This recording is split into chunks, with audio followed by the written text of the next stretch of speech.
Hey guys, and welcome back for another episode in my midweek mystery series, where today, as the last video of Pride Month here on my channel, I'm going to be covering the case of Brandon Teena.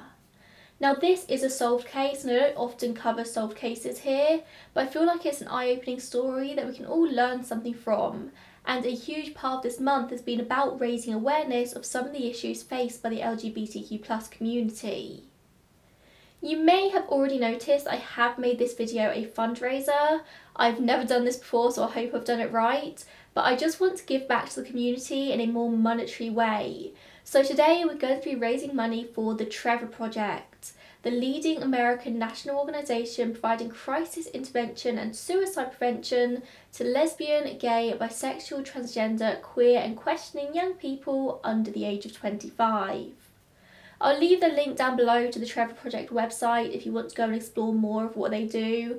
Please do not feel pressured to donate anything, you don't have to, it's just there if you want to. But if you have taken anything from my videos this month, then this could be a really good way to give back. I'll also be donating a portion of the proceeds of this video to Stonewall here in the UK if it doesn't get demonetised, so fingers crossed. So hopefully we can give a little bit back on both sides of the pond today. Today's story is a reminder that every human is flawed and complex, that sometimes life just beats you down and doesn't let up. Brandon's story is one of those stories, and it's really upsetting. He was born in Lincoln, Nebraska on the 12th of December 1972, assigned female at birth, and raised alongside his older sister Tammy by his mother Joanne, who was just a teenager at the time. His father died in a drink driving accident not long after he was conceived, so they never got the chance to meet. I do want to warn you before we get into it that this video is rough. We are going to be dealing with sexual abuse later in the video, although of course as always I don't go into any detail, and lots of transphobia as well, so if that's going to be a struggle for you then this video might not be the one for you. Brandon and Tammy's childhood was certainly not the easiest. They first lived with their maternal grandmother until 3 years later when Joanne reclaimed them, and together they lived in a trailer park in northeast Lincoln where Joanne worked in retail. It would later transpire that both Brandon and his sister were sexually abused by a relative and uncle throughout their childhood, something that people would later point the finger at as being the reason behind his gender confusion. I think this made it easier for the regular person to understand that the abuse clearly made Brandon have a disconnect with his body and sexual identity, so of course he would later be confused about his gender. And it does seem that some people who knew Brandon in life still seem to think that that could have been the case. However, we now know with our understanding of what transgender is, that probably wasn't the case, but with 90s understanding of gender and sexuality, that was kind of the obvious leap to make at the time. And without having Brandon around to question his feelings on his gender, we have no way of knowing. What I do know is that at the time of his death, Brandon liked to be called Brandon and referred to as male, and he liked it to be that way for many years before. So that's how I'm going to proceed with the video. Brandon attended a Catholic high school called Pius X High School, and his mother would later say that he was incredibly outspoken at school.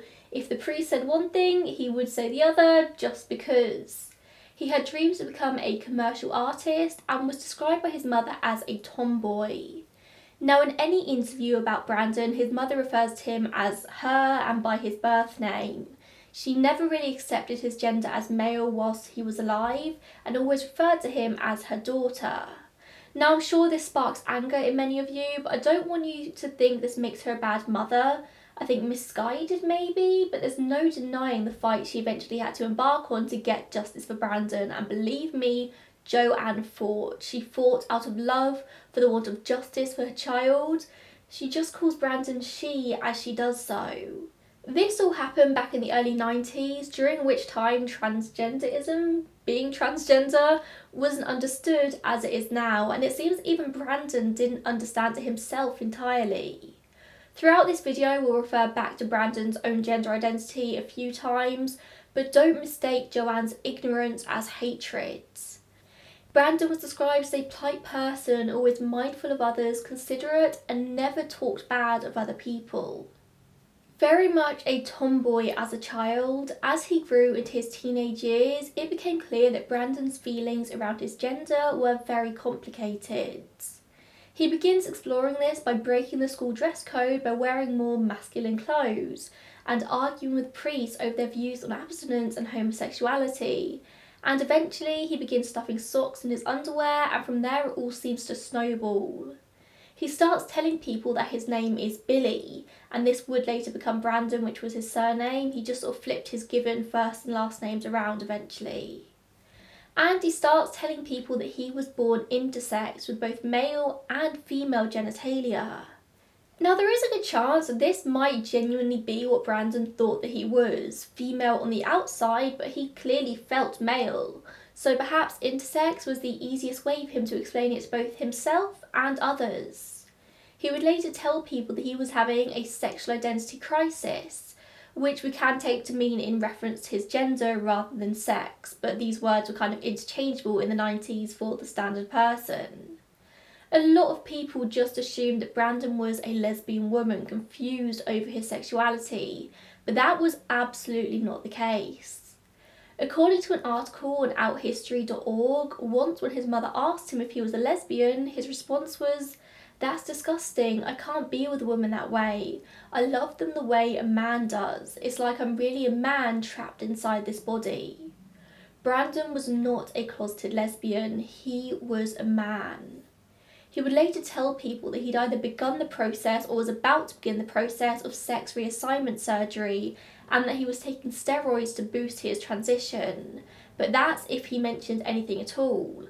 Most people who came across him in everyday life just assumed he was born male, never having any reason to question it because he presented as so male. Shortly after his 18th birthday, Brandon enlisted in the United States Army but ended up failing the written exam when he stated his sex as male. And he would fail to graduate high school, getting expelled just 3 days beforehand. It seems it may have been around this time that he started biting his chest and presenting as male pretty much all of the time. And it was also at this time that he really began to date, meeting a 13-year-old girl called Liz after she dialed the wrong number. Yes, 13, it was questionable. Brandon introduced himself as Billy and they went on a date, but Liz brought along her 14-year-old friend Heather, and Brandon and Heather hit it off more. Soon, 18-year-old Billy, or Brandon, found himself moving out of the trailer he shared with his mother and in with Heather and her mum Ruth. He mentioned to Ruth once that he was a hermaphrodite, an outdated term for intersex, and he felt like he was a man trapped in a woman's body. He told Heather that he'd undergone sex change surgery, but as I mentioned before, this story would change depending on who he spoke to. Heather said that she never noticed that he didn't have male genitalia, and eventually the two were even engaged. Joanne soon caught wind of what was going on and left messages on Heather's home answering machine accusing her and Billy of being lesbians. Heather was confused because to her, Billy was male. It wasn't long after this point that he started using the name Brandon, and ultimately the engagement between him and Heather didn't work out. But before it ended, Brandon had got his hands on a fake ID so he could begin working and earn enough money to move out with Heather. But his low-paid jobs weren't quite enough for him to live the lifestyle that he wanted, so he fell into the habit of forgery and stealing. Over the next couple of years, Brandon would often steal ATM cards from his friends and loved ones, buying them gifts with their own money, and he would also often forge checks.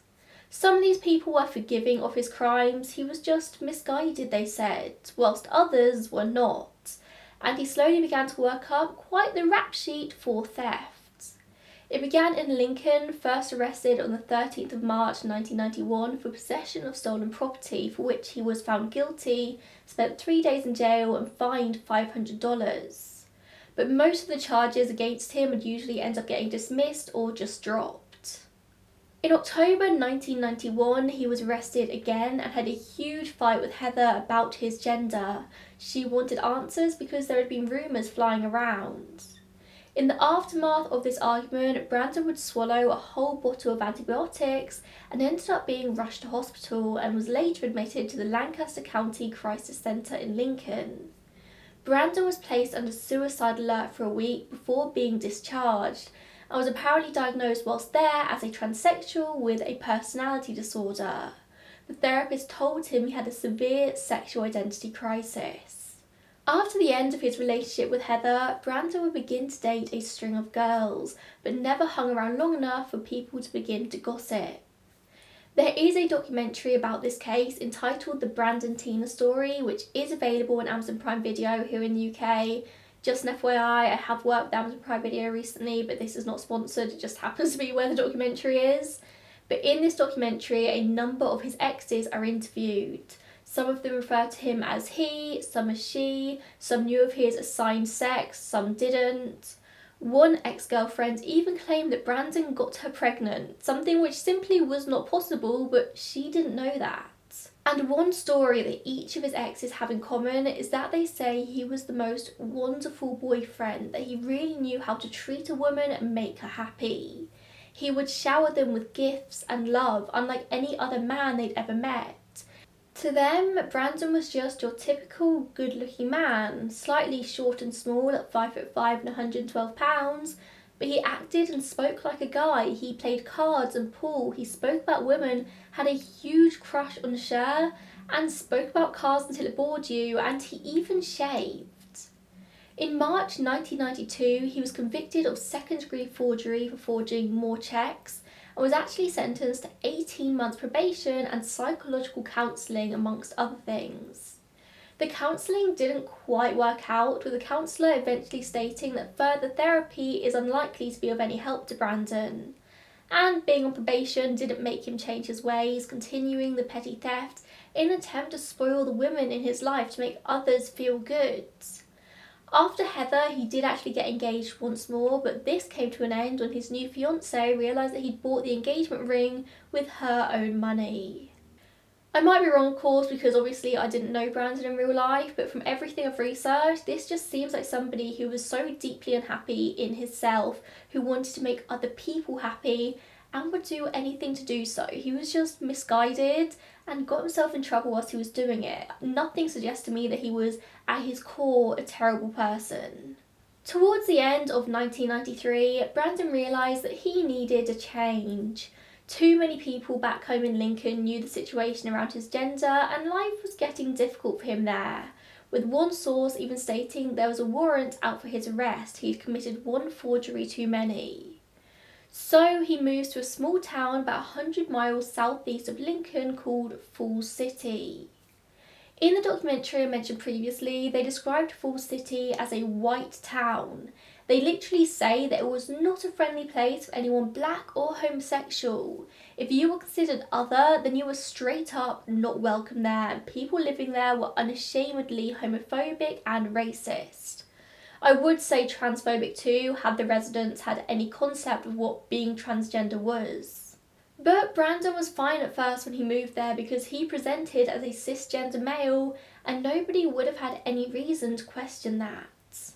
Actually no, I say he moved Falls City, but it seems that he was actually staying just outside of the town in a place called Humboldt, in a farmstead that belonged to a woman called Lisa Lambert. According to a 1997 article in The New Yorker by John Gregory Dunn called The Humboldt Murders, Brandon was staying there with Lisa, a friend of hers called Carrie, and Carrie's boyfriend Mike. Whilst he technically stayed in Humboldt, he made his life in Falls City. And lots of sources state that Lisa quickly fell for Brandon whilst they were living together, but Brandon wasn't really interested. He had eyes elsewhere, at 19-year-old Lana Tisdall. Brandon, the charming man that he was, quickly swept Lana off her feet and they began a relationship. But as was always the case, Brandon wanted to spoil Lana and didn't have the funds to do so, so he reverts back to his old habits of forging checks once again. But that doesn't seem to be what he was arrested for. Shortly before midnight on November 27th, 1993, Brandon was found to be in possession of an open bottle of alcohol after he was involved in a minor car accident. With the drinking age in America being 21, he was indeed underage. When asked to present his ID, Brandon presented the ID of somebody called Charles Brayman, who from what I can gather was a cousin of his. He signed the complaint as Charles Brayman and was ordered to appear at the Richardson County Courthouse for a hearing on the afternoon of December 15th, which would be 3 days after his 21st birthday. Brandon did indeed show up in court on that day and pleaded not guilty to the charge, all under the guise of Charles. He said that he had the means to engage counsel and he was released on his own recognisance. However, when he was walking out of the courthouse, he was approached by a deputy sheriff who addressed him by his birth name, Teena. Like I said, he switched his first and last names around to make his new boy name. Of course, I never condone dead naming transgender people, but there's sort of no avoiding it in this case that Brandon's birth name was Teena. It is going to come up a couple of times. The deputy sheriff asked if he could speak to him in the sheriff's department upstairs, and Brandon clearly knew that he'd been caught at this point and followed the deputy upstairs. However, once there, they didn't really talk to him about using a fake ID. He was shown 3 cheques which had the name Carrie Gross on them, cheques that he had forged. Carrie Gross was the friend that he'd been staying with at the farmhouse in Humboldt, and Carrie had figured out that somebody was forging her cheques and the bank teller had identified Brandon as the person who had cashed them. So he's arrested once again on a charge of second-degree forgery, immediately confessing to the theft. In the very same courtroom he'd been walking out of just mere hours earlier, he was now remanded to the county jail.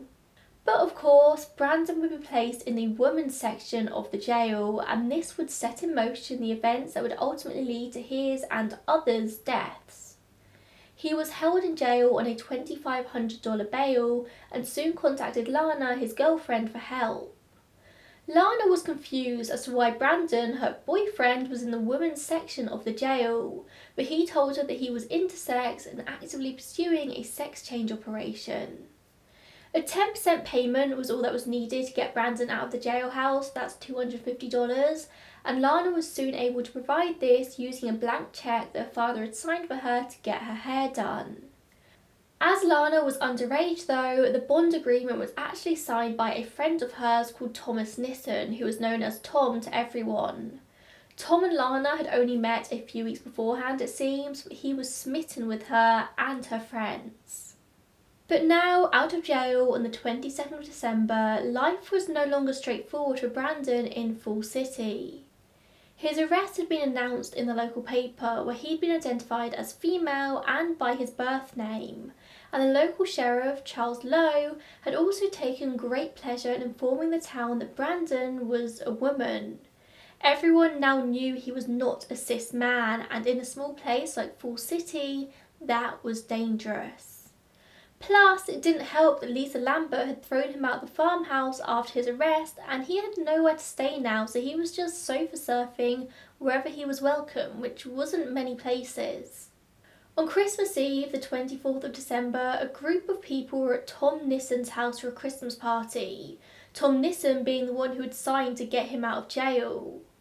The group consisted of Brandon, Lana Tisdale and her sister Leslie, Leslie's boyfriend Philip Devine, Tom Nissen and his friend John Lotter, as well as an assortment of other people as well. But the atmosphere at this party wasn't exactly pleasant. Ever since Brandon's arrest, Tom Nissen and John Lotter had become obsessed with Brandon, obsessed with finding out if he was truly a man. I'm sure a challenge that was partially fueled by the small town mentality of Fall City, the hatred of anything other, anything they didn't understand, and partially fueled by Tom's apparent crush on Lana Tisdale. They spent that night making drunken threats towards Brandon and eventually managed to get him alone in the bathroom under the guise of just wanting to talk. Once in there, they manhandled Brandon, pushing him around, and eventually pulled down his trousers and underwear to see once and for all what genitals he possessed. As if this wasn't enough, they also hit him to the ground and kicked him in the ribs. He was black and blue. But even this wasn't enough for Nissen and Lotter. After everyone else had either left the party or had gone to sleep, they carried Brandon out to Lotter's car and drove to the edge of town. Once there, Brandon was raped, the two taking it in turns whilst the others sat in the front of the car just waiting. Nissen later proudly admitted to what he'd done, but Lotte denies actually raping Brandon, saying that he couldn't get it up. Once finished, they simply drove Brandon back to Nissen's house where they told him to clean up and warned him not to go to the police or they would permanently silence him. After going to the bathroom to have a shower, Brandon climbed out of the bathroom window and made his way to Lana's house, where he turned up bloodied, bruised and upset, wearing no shoes and only one top. Brandon always wore two tops, a t-shirt and a shirt over the top. Leslie, Lana's sister, called the police, and Linda, their mother, told Brandon that no one deserved to be assaulted in that way. Although hesitant, Brandon did file a police report about the incident and was taken to the emergency room where they did a standard rape kit and did find evidence of rape, but this kit was later lost. On Christmas Day, Brandon was questioned by Richardson County Sheriff Charles Lowe about the incident. Or should I say, interrogated. Brandon was interrogated about his own rape. I'll leave a link down below to the full recording of this interview, but be warned, you will be angry. I'm still seething over a week since I watched this. It's clear to me from the recording that Sheriff Lowe has absolutely no sympathy for Brandon, that he thought Brandon deserved what happened to him. Here's part of the recording, but please be prepared, this is rough. Nothing in your underpants? What are you talking about earlier? I had socks, but no, you both didn't. You didn't have socks. Do you run around once in a while with a sock in your pants to make you look like a boy? Yeah. Alright, so after he pulled your pants down, he seen you as a girl, what did he do? Did he fonder you any? He didn't fonder you any, huh? Doesn't that kind of amaze you? After he pulled your pants down, he'd been wanting to take you to bed and you told him no, that you was a boy and he couldn't do that? Doesn't that kind of get your attention somehow that he would have put his hands in your pants and played with you a little bit? Huh? I don't know what he did. You gonna sign a complaint against him? Yes. Will you testify in court against him? Yes, sir. Why do you run around with girls instead of guys, being you're a girl yourself? Why do you make girls think you're a guy? I don't know if I understand. You haven't the slightest idea. You go around kissing other girls? Well, I don't know about it. The girls that don't know about you think you're a guy. Do you kiss them? I just wonder what happened last night. Because I'm trying to get some answers so I know exactly what's going on. Now, you want to answer that question for me or not? I'll see what I have to. Huh? I'll see what I have to. The only thing is, if it goes to court, that question's going to come up in court. And I'm going to want an answer for it before it goes to court. See what I'm saying? Because I have a sexual identity crisis. You're what? I have a sexual identity crisis. You want to explain that? I don't know if I can even come back.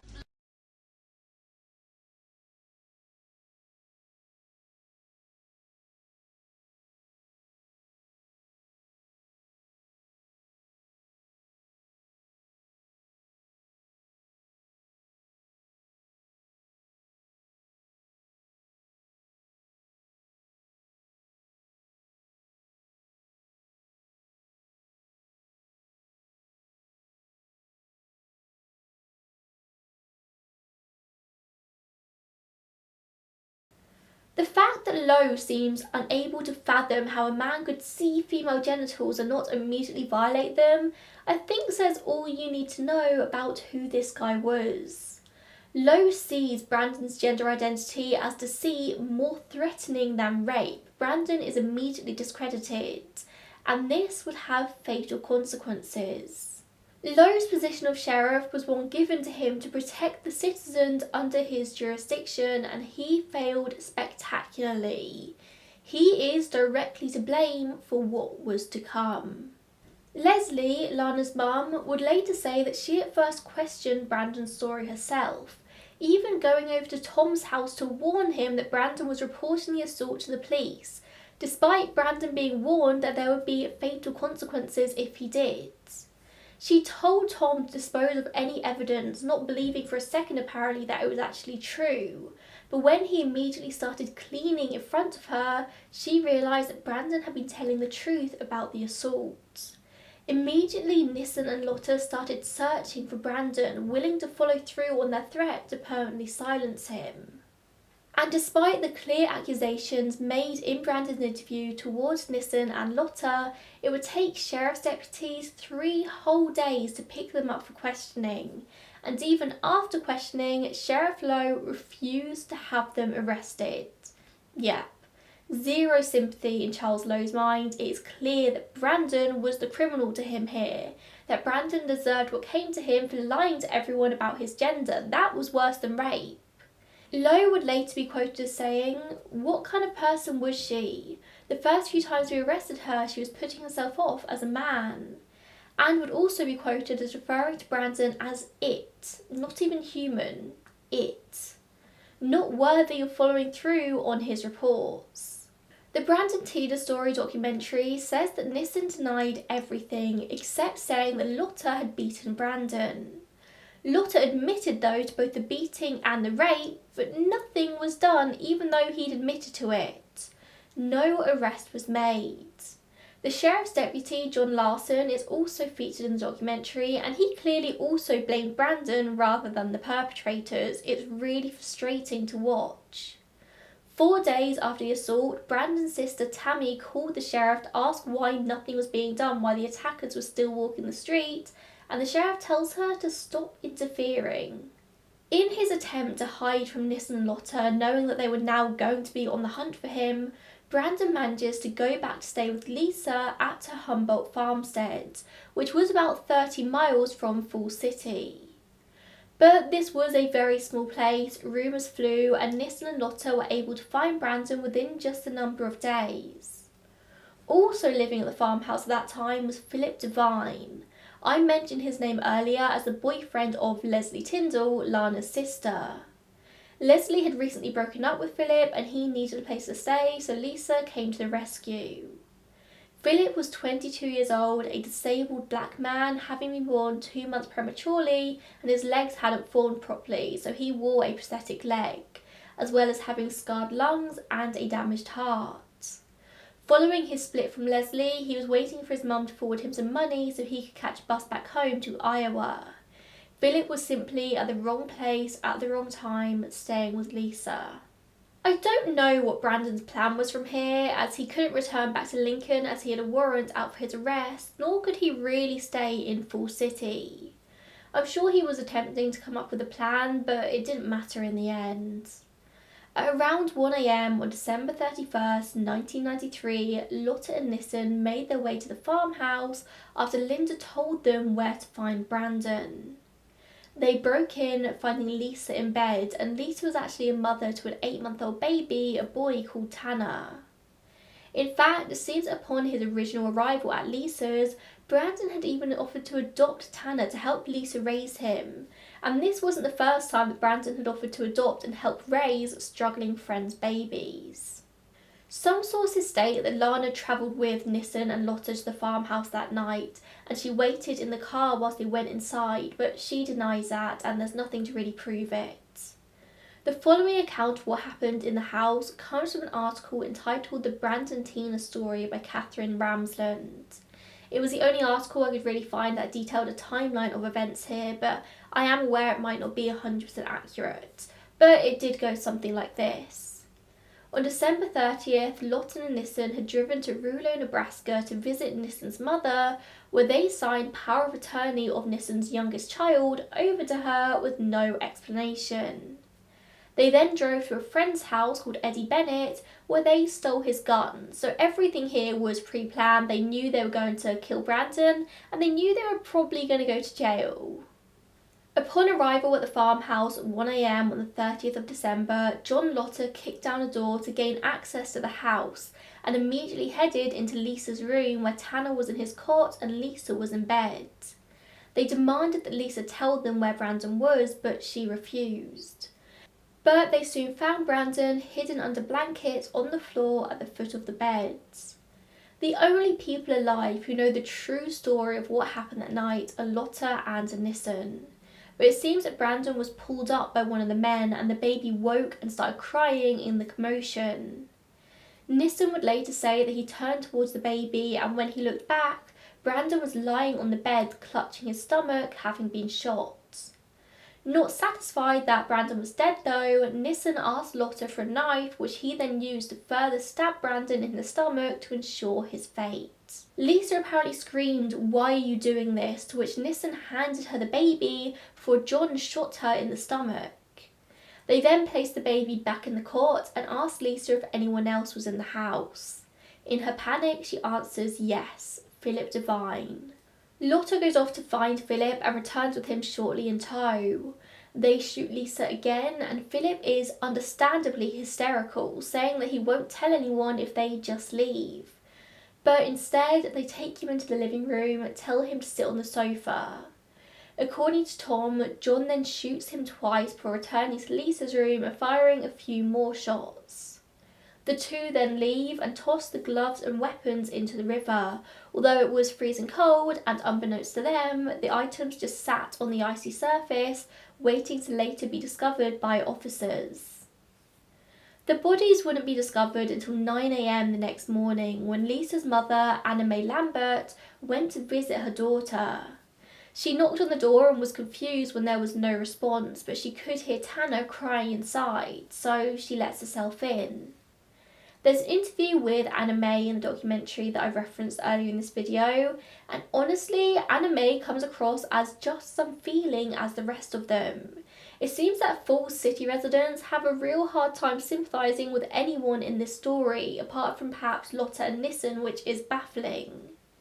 Anna May stated that she opened the front door and immediately saw Philip Devine dead, slumped on the floor in front of the sofa. And she even uses a racial slur when describing Philip's body, how she just stepped over him. She wasn't fazed by this, or maybe that's just a defence mechanism she uses to block out the trauma, I don't know. But she says that she just walked right on through to the bedroom where she picked up Tanner from his cot, before seeing Lisa, her daughter, dead on the floor. She called for sheriff's deputies at 9 a.m. John Lotta and Tom Nissen were arrested later that afternoon, and the deputies soon found the murder weapons on the river. The knife was inside a leather case which the name Lotta was clearly printed on. There was no doubt who was to blame, especially when Tom started telling the story of what had happened, how he'd witnessed John Lotta shoot 3 people. He said they did it to help Lana, to prove that Brandon was female once and for all. But some suspect that also part of it was to prevent Brandon from being able to testify in the rape case against them. They clearly didn't think that one all the way through. And the fact that it was just outright a hate crime as well. There were so many motives here. There were no warrants needed to arrest the men. It was pretty clear early on that they were the guilty ones. In the documentary, the deputy sheriff describes how they immediately confessed and admitted to the murders, saying that Nissen and Lotta did good. They did good, he said, for confessing to it, like they hadn't just murdered 3 people. The medical examiner would later state that the murders had been carried out execution style. Lisa had been shot 3 times, once on the right side of her chest and twice into her head. The bullets fired directly into her brain. It was at such close range that powder burns were found on her head and her face had been destroyed. Philip had been shot twice, killed by a shot into his head, and the bullet was found lodged at the base of his brain. Brandon was shot in the stomach, but was ultimately killed by a shot underneath his chin, which fractured his mandible, and the bullet lodged itself underneath his right eye. A second shot into his skull had also exited underneath his right ear, also showing powder burns from the close range. Brandon would have been killed almost instantly from the gunshots. But as we know, Nissen also stabbed him in the torso as his body was apparently twitching and he wasn't convinced he was dead. The execution style of these shots proved to investigators that the motive here was murder. This wasn't a robbery gone wrong, this wasn't a panic, this was planned and executed to plan. Joanne would later say that when she went to view Brandon's body, there wasn't an inch on his head that she could touch that didn't have lumps and bumps.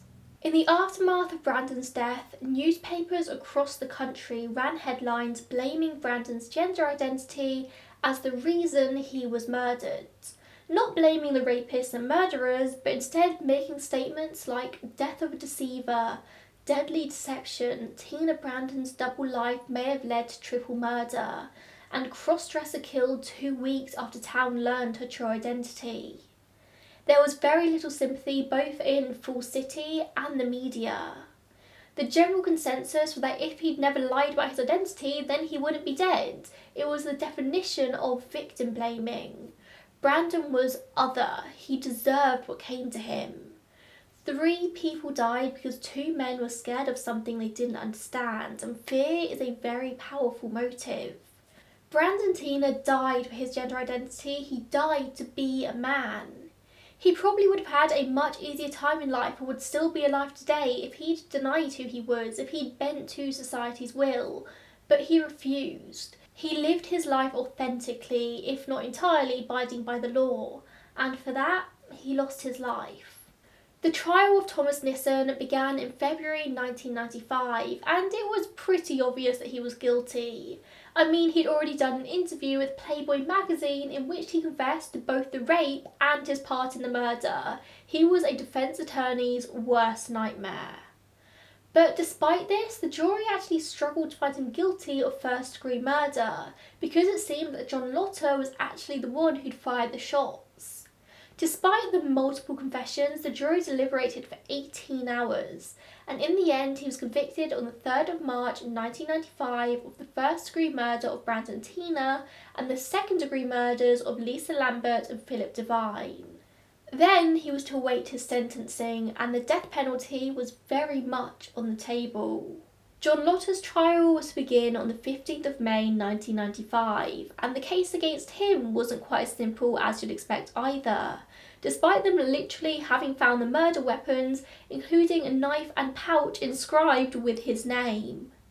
Testimony from psychiatrists stated that Lotter's IQ was so low that he could have been considered mentally impaired and therefore unable to tell right from wrong. However, the fact that he'd had the sense to attempt to dispose of the murder weapons suggested that he did know what he'd done was wrong. He'd also stated to a girlfriend that he intended to kill Brandon before asking her to give him an alibi for the night of the murders. So he did know what he was doing. But then his fate would be sealed when Tom Nissen agreed to testify against John Lotter in court, in a plea deal exchange for the death penalty being taken off the table. Nissen stood in court and undeniably stated that the 2 of them had planned and committed the murders together. He stated that they plotted the murders carefully for 6 days, beginning the day after the assault. He said that Lotter had said that no witnesses to Brandon's death could survive, and that whilst he did admit to stabbing Brandon, Lotter had done all of the shooting. Lotter, who was still insisting on his innocence, then testified himself in court against his attorney's advice and soon got caught in a web of lies. He basically signed his own death sentence. It took the jury only 5 hours to come back with a guilty verdict for John Lotter. He was convicted on 3 counts of first-degree murder, 3 counts of using a deadly weapon, and 1 count of burglary. The prosecutor sought the death penalty, which he was eventually sentenced to, and Nissen, in exchange for his testimony against Lotter, received life in prison. Both appealed their convictions, of course, to the Supreme Court, but both appeals were denied. In September 2007, it seems that Nissen actually recanted his testimony against Lotter, saying that he had actually been the one to shoot Brandon, that Lotter had nothing to do with it. On the back of this, Lotter files a new appeal, but that was rejected by the Nebraska Supreme Court, which holds the view that they were both involved in the murders and the specific identity of who shot who isn't really relevant, which I do agree with. They were both there.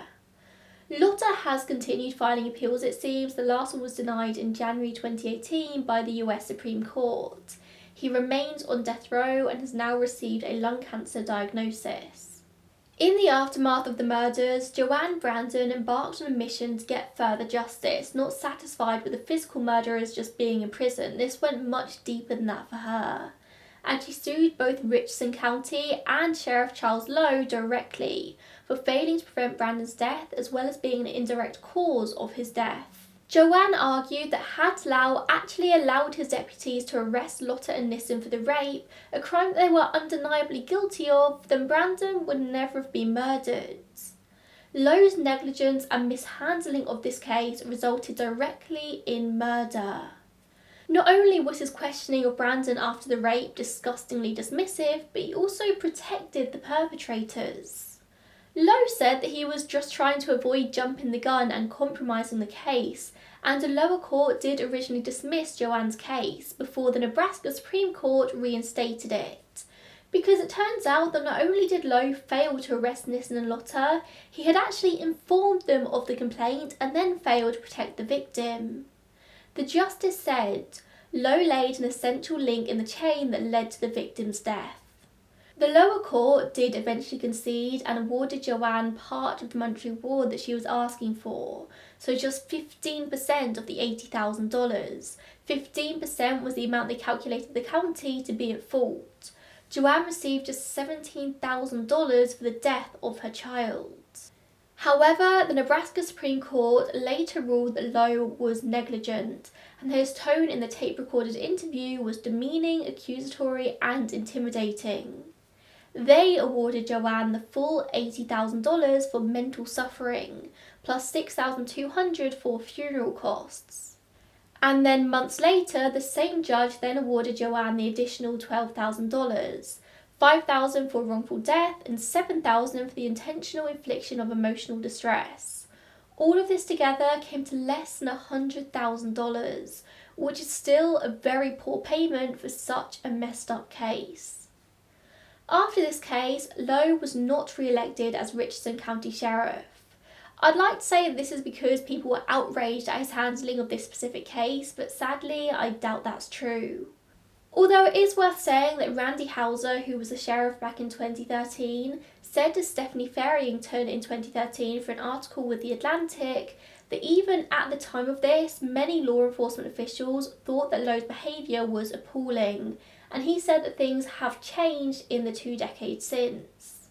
Hauser said that if Brandon's case happened today, it would be dealt with entirely differently, which is something that we can only hope would be true. And actually, as a result of Farrington interviewing him for this article, Hauser undertook LGBT sensitivity training with PFLAG, which is a queer advocacy group.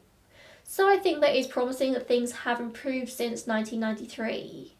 Whilst Lowe not getting elected as sheriff again after this case was promising, it's not actually as great as it sounds because he was actually elected as county commissioner instead. He then went on to work as part of his community's council before retiring and becoming a school bus driver, and he has refused to ever speak out about this case. In 1999, a biographical film was made about Brandon entitled Boys Don't Cry, featuring Hilary Swank as Brandon. Hilary Swank actually ended up winning an Oscar for her portrayal, and Joanne was furious at the time, saying at no point was she ever interviewed for the film about her own child. She was furious that Brandon was referred to as a transgender man, saying that he was her daughter. However, it does seem that over the years she has made her peace with who Brandon was, or at least how he's represented in the media, saying in 2013 that she'd accepted Brandon being referred to as transgender. She said it gave gay and transgender advocates a platform to voice their opinions, and I'm glad of that. There were a lot of people who didn't understand what it was she was going through. We've come a long way. And she also said, I wonder about how my life would be different if she was still here with me. She would be such a joy to have around. She was always such a happy kid. I imagine her being a happy adult. And if being happy meant Teena living as a man, I would be fine with that.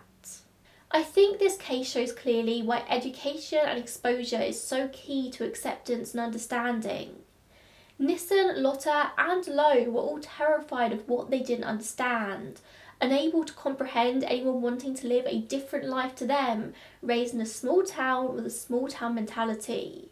If you weren't white and straight, then you were wrong, and no one was allowed to mess with the status quo. I can't even imagine how scared Brandon was in those final days, knowing what was coming to him. He knew this was going to happen. Brandon wasn't perfect, of course. He had his fair share of problems, and I'm sure did things that a lot of people are going to say were very problematic. But still, nobody deserves to be murdered in the way that he was. Clearly, when law enforcement's on your side though, you can get away with anything. Had they committed the murders, would Nissen and Lotta ever have been arrested for the rape? Highly unlikely. Before you click off this video, make sure you do check out the fundraiser attached to this. Even if you can only give like 50p, that could be potentially enough to change somebody's life. You never know where that money's going. Thank you so much for tuning in, and I will see you in the next one. Bye guys.